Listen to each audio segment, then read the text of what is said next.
ગીતાજીમાં પણ ભગવાન કહે છે, બીજું કોઈ વસ્તુ આપે ન આપે, તારી આ બે વસ્તુ મને આપી દે, તારી બુદ્ધિ અને તારું મન. કારણ કે આ બે જ વસ્તુએ બધી વસ્તુઓને પકડી રાખી છે. આ બંને જો મારામાં ધરી દઈશ તો તારું સર્વ સમર્પણ સિદ્ધ થઈ જશે. પ્રભુને વંદન કરીને પ્રારંભ કર્યો. બીજા શ્લોકમાં સુખદેવજીને વંદન કર્યું અને સુખદેવજીનું સ્મરણ કરતા વ્યાસજી બોલ્યા, યમ પ્રવ્રજંતમ અનુપેતમપેત કૃત્યમ દ્વૈપાયનો વિરહ કાતરયાજુહાવ પુત્રેતિ તન્મયતયા તર્વોభిનેદું તમ સર્વભૂત હૃદયમ મુનિમાનતોસ્મિ યમ પ્રવ્રજંતમ अनुपेतमपेत कृत्यम. देखो, सुखदेव जी को वंदन करते हुए व्यास जी एक चित्र बता रहे हैं. कैसे सुखदेव जी को वंदन कर रहे हैं? यम प्रव्रजंतम, प्रव्रजम व्रजगतौ धातु, भाग रहे हैं सुखदेव जी, दौड़ रहे हैं. कहां से भाग रहे हैं? घर से. क्यों भाग रहे हैं? अनेक अनेक कथाओं सुखदेव जी ने અરણીપુત્ર રૂપે પણ છે, વ્યાસપુત્ર રૂપે પણ છે, દેવી ભાગવતમાં પણ છે, કૌશિકી સંહિતામાં પણ એમના પ્રાગટ્યની કથા આવે છે. પ્રસિદ્ધ કથા છે. પાર્વતીજી આવ્યા મહાદેવજી પાસે ને વિનંતી કરવા લાગ્યા, હું તો આપની અર્ધાંગીની છું, પછી તમારામાં મારામાં આવો ભેદ કેમ? કયો ભેદ? આપ અજન્મા અને અમર, અને મારે વારે ઘડીએ જન્મ અને મૃત્યુ લેવા પડે, આવો ભેદભાવ કેમ? મહાદેવજી કહ્યું કે એનું કારણ છે. શું કારણ? હું નિત્ય અને અખંડ કથામૃતનું પાન કરું છું, અને ભગવત કથામૃતનું પાન કરવાને કારણે એનો પ્રભાવ એવો છે કે જેમ અમૃત પીધા પછી જન્મ મરણના ચક્કરમાં પડવું ન પડે, એમ ભગવત કથામૃત જેણે પાન કર્યું છે એના જન્મ અને મૃત્યુ નથી થતું. જો ગોપી ગીત में भी गोपियां कहती है ना, કલ્મશો ન ધોઈ નાખે છે.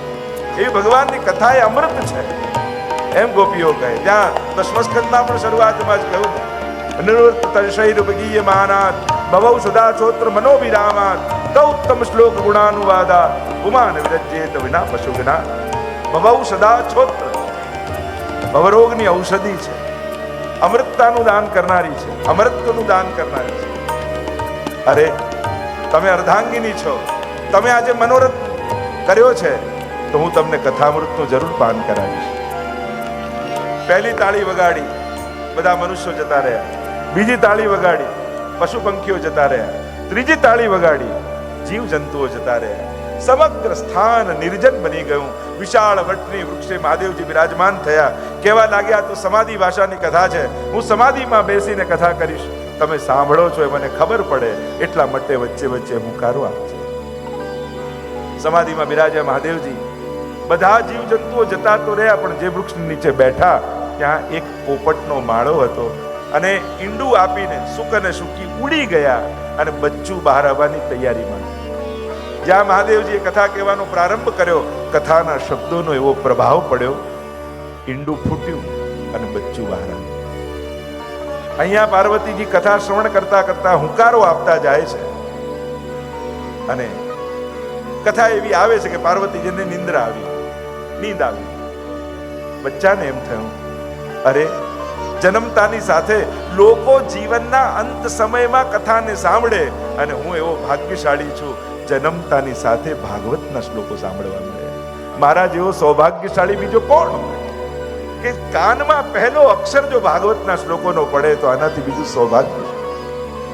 અને એટલે કથા પાછળ થાય એ તો ભાગ્યની વાત છે, પણ તમારી સામે થાય એ સૌભાગ્યની વાત છે. અને એટલે જેટલા બેઠા છો એ તમે સૌભાગ્યશાળી છો. તમારી પાછળ નહીં, તમારી સામે કથા થઈ રહી છે. તમે પોતે કથામાં પોતે બેઠા છો, એ સૌભાગ્યની વાત છે. કારણ મુક્તિ તો મર્યા પછી બીજાએ કરાવી છે. શાસ્ત્રોમાં અનેક એવા ઉપાય છે કે કોઈ ગુજરી જાય એની પાછળ આ વિધિ કરો, આમ કરો, અહીંયા શ્રાદ્ધ કરો, અહીંયા આમ કરો, એની મુક્તિ થાય. તો મુક્તિ તો તમારી પાછળ તમારી બીજા પણ કરાવી શકે છે, પણ ભક્તિ તો જાતે જ કરીને જવી પડે, એ બીજા કરે ન ચાલે. અને એટલે મુક્તિની ચિંતા છોડી દો, એ તો પછી ગયા સંતતિઓ પણ કરાવી દેશે, પણ ભક્તિ ચૂકી ગયા ને તો 84 લાખ યોનિમાં ફરી આવવું પડશે. અને એટલા માટે ભક્તિ જાતે કરીને જજો. આ જે કાંઈ પણ મનોરથો જીવનમાં વિચાર્યા હોય, ભાવ કરજો, પ્રભુને વિનંતી કરજો કે આ મારો મનોરથ મારા હાથે હું કરીને જઉં, મારી જાતે હું કરીને. અહીંયા પાર્વતીજી નિંદ્રાધીન થયા, શુકના બચ્ચા જેવું સાંભળે એવું બોલવા લાગે. શુકનું બચ્ચું ઉડતું ઉડતું આવીને પાર્વતીજીની ગોદમાં બેસી ગયું. જે રીતે હુંકારો પાર્વતીજી આપી રહ્યા હતા એ રીતે હુંકારો આપવા લાગ્યું. અને સમાધિ પૂરી થઈ, કથાનો વિરામનો સમય આવ્યો. આંખ ખુલી અને જોયું તો પાર્વતીજી નિંદ્રાધીન છે, બચ્ચું હુંકારો આપી રહ્યું છે. મહાદેવજીને થયું કે મારી આ દિવ્ય કથા કોઈ અનધિકારીના હાથમાં ન જતી રહે, કારણ કે અનધિકારી કથાનું મૂલ્ય અવમૂલ્યન કરી નાખે. અને એટલે કથા વેચવા માટે નથી, કથા તો વાંટવા માટે છે. શ્રીમદ ભાગવત સપ્તાહ એ તો એક જાણે પરબ ખોલી હોય ને બધાને પાન કરાવીએ એમ ભાગવત સપ્તાહ એ તો વાંટવા માટે છે, પ્રસાદ નહીં. અને જેટલા લોકો વધારે આને પી જાય એટલું પુણ્ય વધારે. તમારી પરબમાં વધારે લોકો જળ પી જાય એટલું પુણ્ય વધારે. એમ કથા બેસાડી હોય ને જેટલા લોકો આનું કરસ્પાન કરી જાય એટલું પુણ્ય અધિક છે. કારણ કે આશીર્વાદ માંગવાના ન હોય, આશીર્વાદ મેળવવાનો હોય. આશીર્વાદ માંગવાની વસ્તુ જ નથી. તમે કંઈક એવું કરો કે બીજાના હૃદયમાં પ્રસન્નતા પ્રગટે, તો એના હૃદયમાં પ્રગટેલી પ્રસન્નતા આશીર્વાદ બનીને આપમેળે તમારા ખાતામાં જમા થઈ જ જાય. પછી કથા બેસાડે તો પછીની વાત, પણ યુવાની હોય અને બેસી શકતા હોય ત્યારે આપણે કથામાં બેસી જઈએ. અને ખરેખર આપણે કથા નથી બેસાડતા, કથા આપણને બેસાડતી હોય. બાકી આમાં ઘણા એવા છે એને 1 કલાક ક્યાંક બેસાડવો તો કેટલો અઘરો થઈ જાય. એટલે તમે કથા નથી બેસાડતા, કથા તમને બેસાડે છે. અને જે 1 કલાકે ન બેસતો હોય એ 7 દિવસ 4 કલાક એક જગ્યાએ બેસે, એ તો કથા જ કરી શકે. બાકી ઘરના લોકો કઈ થાકી જાય તો 5 મિનિટ એક જગ્યાએ ન બેસે. બસ તમે 7 દિવસ કથામાં બેસો, હું તમને ખાતરી આપું છું 7મા દિવસે હું કથા તમારામાં બેસાડી દઈશ. અને કથા જે દિવસે તમારી અંદર બેસી ગઈ પછી તો ઠાકોરજી હૃદયમાં બિરાજી જાય, પછી કયા સાધનની જરૂર પડે. આ કથાનો એવો પ્રભાવ છે. જેટલું સેવાનું મહત્વ છે એટલી જ મહત્તા આપણે ત્યાં કથાની પણ છે. પણ ભગવત કથા કોના મુખે સંભળાય, કઈ રીતે સંભળાય એનો વિવેક છે. કારણ કે કથા એ વ્યાવૃત્તિ નથી, એ કથાની વૃત્તિ છે. જો કથા કોના મુખે સંભળાય, જે કથા ઘડીને કહે એ તો સાધારણ છે, પણ કથાએ જેને ઘડ્યો હોય ને એના મુખે કથા સાંભળો ને તો કથા તમને ઘડી દે. કથાના ટાચણાઓ ખાઈ જે ઘડાયા હોય, કથા તો એના મુખે સંભળાતી હોય. મહાપ્રભુજી કથા કરે તો આ પાછે કથા કરન બિરાજે. મહાપ્રભુની વાર્તા સાહિત્યમાં તત્કથા ક્ષિપ્ત ચિત્તસ્થ. આપ જ્યારે ભાગવતની કથા કરે છે, પારાયણ બી કરે છે અને કથા બી કરે છે, પણ કથાના પ્રસંગો લઈને જ્યારે આવે એટલે જ વાર્તા સાહિત્યમાં વારે ઘડીએ શબ્દ આવ્યો કે આપ કથા પ્રારંભ કરી. અને કેટલા પ્રસંગો આવે કે પાટી ફાંકીને દોડ્યા, અને એવા અનેક પ્રસંગો છે. અને આપ તો જ્યારે વેણુ ગીત પુનઃ યુગલ ગીત કી રસ બરખા બરખાઈ, પ્રગટ ભય માર્ગ રીત દિખાઈ. સેવાયામ વા કથાયામ અનેક પ્રકારની કથાના સ્વરૂપોની ચર્ચા છે. વિસ્તાર ન કરતા અહીંયા જ્યારે જોયા કે કોઈ અનધિકારીના હાથમાં કથા ન જતી રહે, ત્રિશૂળ કાઢ્યું, દોડ્યા છે મહાદેવજી. આગળ શું ઉડતું જાય. પાછળ મહાદેવજી ઉભો રે કરતા આવે. અને ત્યાં વાસાશ્રમમાં વ્યાસ પત્ની અરણી, એને મુખમાં વગાસું ખાધું, મુખ ખોલ્યું, થયું બખોલ છે, ભીતર પ્રવેશ કરી ગયો. અને એમ કહેવાય કે જ્યારે દેહ ભાવ તો નષ્ટ થઈ ગયો અને આત્મભાવે જ્યારે ગર્ભ સુધી પહોંચી ગયા, 16 વર્ષ સુધી રહ્યા. વ્યાસજી વિનંતી કરે છે કે આ બહાર પધારો. અને અંદરથી એક જ અવાજ આવે, ત્યારે જ બહાર આવું જ્યારે ભગવાન આવીને વચન આપે કે એમની માયા મને નહીં સતાવે. પ્રભુને વિનંતી કરી છે, પ્રભુ પધાર્યા અને વચન આપ્યું છે મારી માયા તમને ક્યારેય નહીં સંતાપ કરે. અને જ્યાં પ્રભુ વચન આપીને ગયા ત્યાં જ 16 વર્ષના સુખદેવજી પ્રગટ થયા. અને પ્રગટ થઈ જન્મતાની સાથે ઘર છોડીને ભાગ્યા. અને એટલે વ્યાસજીએ કલમમાં લખ્યું, યમ પ્રવ્રજંતમ અનુપેતમ અપેત કૃત્યમ. અને કેવા ભાગી રહ્યા છે? અનુપેતમ અપેત કૃત્યમ, જેના જે જનોયાદી સંસ્કાર પણ નથી, કઈ મેળવવાની ઈચ્છા પણ નથી.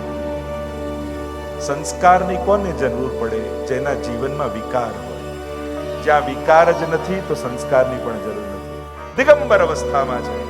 દરેક બ્રાહ્મણ પાસે 4 ગાંઠ હોય, ચોટીમાં, ધોતીમાં, પોથીમાં, જનોઈમાં. આ તો 4 ગ્રંથિઓથી મુક્ત છે. નથી ચોટી, નથી ધોતી, નથી પોથી, નથી જનોઈ. દિગંબર અવસ્થામાં ભાગી રહ્યા છે. કારણ કે કોઈ વિકાર જ નથી. જ્યાં વિકાર આવે ત્યાં બધી વ્યવસ્થા કરવી પડે. જ્યાં વિકાર જ નથી ત્યાં કઈ વ્યવસ્થા? દોડ રહે સુખદેવ. અપેત કૃત્યમ દ્વૈપાયનો વિરહ કાતર આજુહાવ. દ્વૈપાયન વ્યાસજી પુત્રને મોહવશ થઈ પુત્રે તન્મયતયા તરવો વિનેદુ. હે પુત્ર કરતા કરતા પાછળ પાછળ દોડી રહ્યા છે.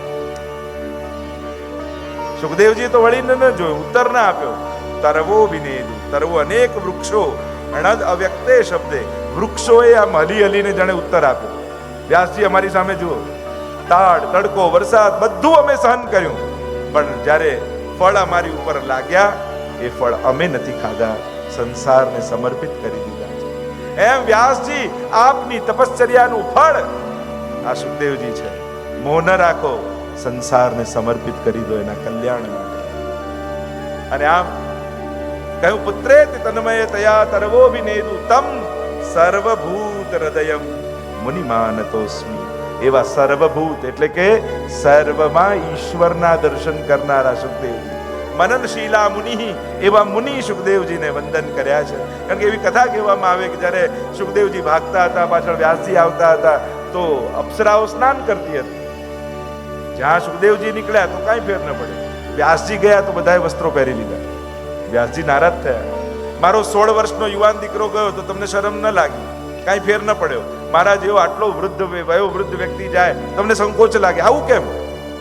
ક્ષમા કરજો મહાત્માજી, આપ વૃદ્ધ છો, પણ એટલી ભેદ બુદ્ધિ તો આપની અંદર છે કે આ સ્ત્રી છે ને આ પુરુષ છે.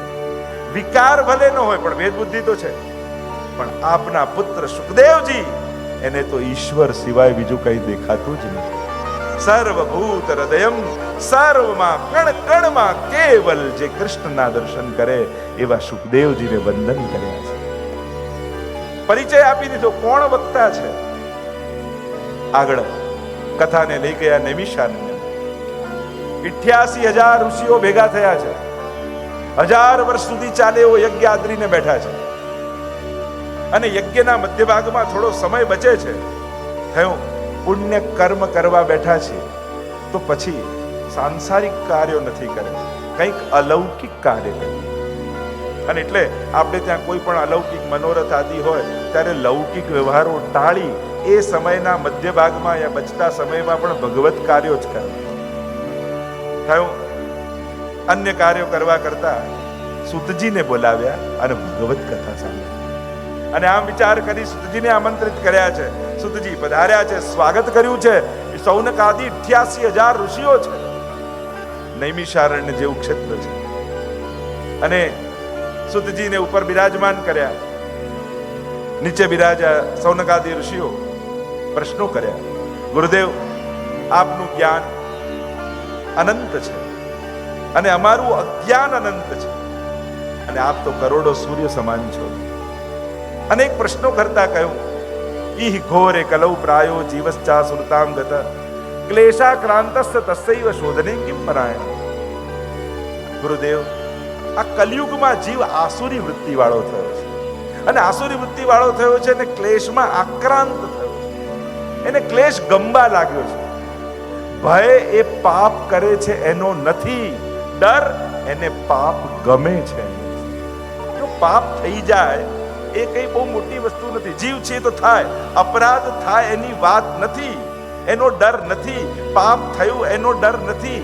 પાપ માણસને ગમે છે, એમાં એની રુચિ છે, એનું આકર્ષણ પાપ છે.